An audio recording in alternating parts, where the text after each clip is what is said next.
Guys very good afternoon সবাইকে welcome back to ব্যাকবেঞ্চের bachelor. সবাইকে স্বাগতম জানাই ব্যাকবেঞ্চের ব্যাচেলারে। আশা করি তোমরা সবাই ভালো আছো, মজায় আছো। আর তোমাদেরকে বলেছিলাম যে আমার এক্সোটিক গাপ্পির কালেকশন আসবে, তো সেটা চলে এসছে। আমি ডিলে হয়েছে, আমি দেখাতে প্রথম থেকে পুরোটা দেখাতে পারিনি, কীভাবে এসছে না এসছে, কীভাবে অ্যাক্লিমেন্ট করেছি, ঠিক আছে। কিন্তু আমার এর আগে একটা ভিডিও ছাড়া আছে আমার চ্যানেলে, সেখানে আগের প্রসেসটা দেখানো হয়েছে। আজকে দেখাতে পারিনি কারণ আজকে আমি পুরো জায়গাটা পরিষ্কার করেছি, সেজন্য আজকে দেখাতে পারিনি। তো আজকে আমার কিছু গাপ্পি এসছে, তোমাদেরকে দেখায়। এইরকম ডাম্বো এসছে, কিছু প্ল্যাটিনাম ডাম্বো। এগুলো আজকে সকালে এসছে। মাছগুলো আমার বিগত 1-1.5 মাস ওয়েট করার পরে আমি আজকে হাতে পেয়েছি। মেল আমার কাছে একটা মেল ছিল, তোমরা জানো আমার কাছে 3টে মেল ছিল ডাম্বোর, প্ল্যাটিনাম ডাম্বোর। ওখান থেকে মাত্র একটা মেল বেঁচেছে, সেটা আমার ভুলের জন্য হয়েছে, কেন হয়েছে সেটাও বলছি। তো এখানে আছে টোটাল 4টে মেল, ফুললি অ্যাডাল্ট, আর সেমি অ্যাডাল্ট আছে ফিমেল। তো এটা হলো ডাম্বোর, ঠিক আছে। আজকে নতুন ডাম্বো এসেছে। আর আজকে আরেকটা নতুন মাছ এনেছি, সেটা হচ্ছে, এটাও ডাম্বো এয়ারের মধ্যে পড়ছে, তোমরা দেখতে পাচ্ছ। এটার নামটা আমি ঠিক জানি না, কিন্তু এটা ডাম্বো এয়ার, ঠিক আছে। এটা ডাম্বো এয়ার, দেখতে পাচ্ছ হয়তো। মাছগুলো দাঁড়াও তোমাদের একটু ভালো করে দেখায়। হ্যাঁ দেখো, এগুলো সব সেমি অ্যাডাল্ট মাছ নিয়েছি। 3টে পেয়ার আছে, 3টে মেল আছে প্লাস 3টে ফিমেল আছে। দেখতে খুব সুন্দর, অনেকটা স্নেক স্কিনের মতন দেখতে, বাট ডাম্বো। এদের এয়ারগুলো বড় বড় হয়। এগুলো এখন যেহেতু সেমি অ্যাডাল্ট, তোমরা এখন বুঝতে পারবে না। মেলগুলোর কালার দেখো, জাস্ট সুন্দর, হেভি সুন্দর দেখতে। প্ল্যাটিনাম ডাম্বোর থেকেও দেখতে সুন্দর। এদের লেজগুলো আরও বড় হয়, প্রচুর ফেদার আছে এদের শরীরে, তো দেখতে খুব ভালো লাগে মাছগুলো। কিন্তু এগুলো আমি এর আগেও নিয়েছিলাম, ফুললি অ্যাডাল্ট নিয়েছিলাম, সেগুলো বাঁচেনি। তো এগুলো হচ্ছে সেমি অ্যাডাল্ট, ওই জন্য আমি এগুলো আজকে অর্ডার দিয়েছি। আর তোমাদেরকে আরেকটা জিনিস দেখাই, নোটিস করার মতন ব্যাপার, সেটা হচ্ছে তোমরা প্রত্যেকটা গামলাতে এই পাতাগুলো দেখতে হবে, হলুদ হলুদ। এইটাতে, এটাতে, এটাতে, এগুলো হচ্ছে আমন্ড লিভ। যখনই কোনো টেট্রা গ্রুপের ফিশ বা গাপ্পি পুষবে, এক্সোটিক গাপ্পি, ঠিক আছে, বা নর্মাল গাপ্পিতেও তোমরা দিতে পারো, এই আমন্ড লিভ দিতে হবে। আমন্ড লিভ দিলে কি হয়, এটার থেকে একটা ট্যান বেরোয়, যেটা জলটার কালারটা চেঞ্জ করে, আর জলটাকে এই মাছগুলোর জন্য একটা সুন্দর এনভায়রনমেন্ট ক্রিয়েট করে।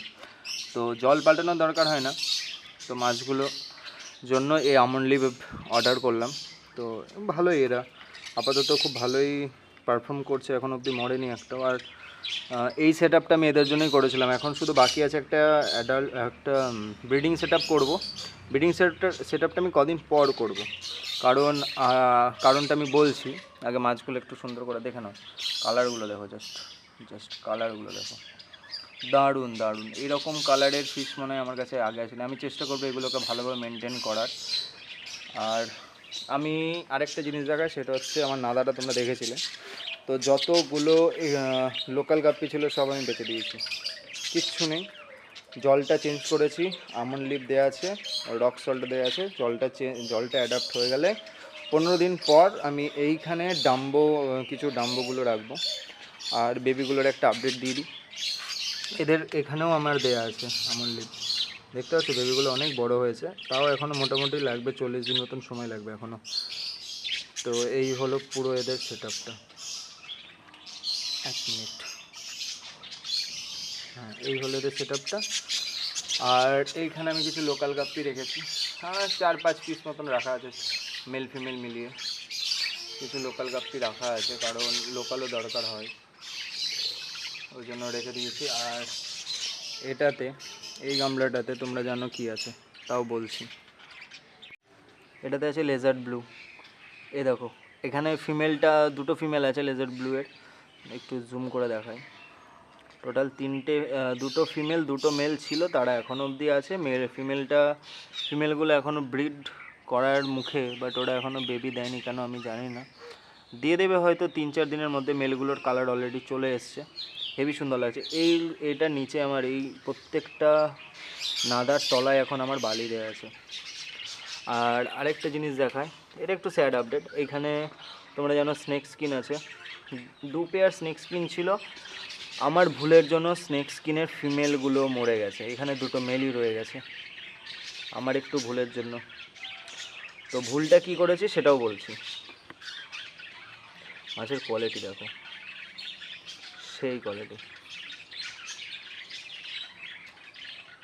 হ্যাঁ, এবার আমি যে ভুলটা করেছি সেটা বলি। ব্যাপারটা হয়েছে, মাছের যে টাবগুলো ছিল, আমি ভুল করেছিলাম ডাম্বোগুলোর জন্য। ঠিক আছে, যে মাছের গামলাগুলোকে আমি দুম করে ওদেরকে অন্য গামলায় শিফট করে দিয়েছি, বেশি অ্যাডাপ্ট না করে। ঠিক আছে, ওদেরকে অ্যাক্লিমেন্ট না করেই আমি ছেড়ে দিয়েছি, যার জন্য আমার দুটো ডাম্বো মেল মারা গেছে। আর স্নেক স্কিনের যেটা হয়েছে, স্নেক স্কিনেরও সেম কেস হয়েছে, আমার ভুলের জন্যই মাছগুলো মারা গেছে। এটা কিছু কারণে এটা খুব স্যাড একটা ব্যাপার, কিন্তু চেষ্টা করব যে মাছগুলো যাতে আমি আর করবো না, অন্তত নতুন জলে আর ওদেরকে দেবো না। যেই গামলাতে যারা আছে তাদেরকে সেখানে রাখবো। হ্যাঁ, শুধু একটা গামলা বানাবো যেটাতে অনলি ফর ব্রিডিং পেয়ারগুলো রাখবো, বা ব্রিডিং যে ফিমেলগুলো বাচ্চা দেওয়ার মুখে তাদেরকে রাখবো। তাহলে বাচ্চাগুলো দিলে কী হবে, অন্য মাছগুলো খেতে পারবে না, সেটা করবো। আর এখন আপাতত এরা থাকবে। ডাম্বোগুলোকে নালায় শিফট করবো 15 দিন পর। 15 দিন পর আরেকটা আপডেট দেবো। আর কিছু এই মাছগুলো যদি বেঁচে যায় ভালোভাবে, যদি এরা ব্রিড করতে পারে, তো আরও কিছু মাছ অর্ডার করব। তো পুরো চ্যানেলটাতে সাথে থাকতে হবে, তার জন্য চ্যানেলটাকে সাবস্ক্রাইব করতে হবে। স্টে টিউন, দেখা হচ্ছে নেক্সট ব্লগে। ততদিন ভালো থাকো, শুভ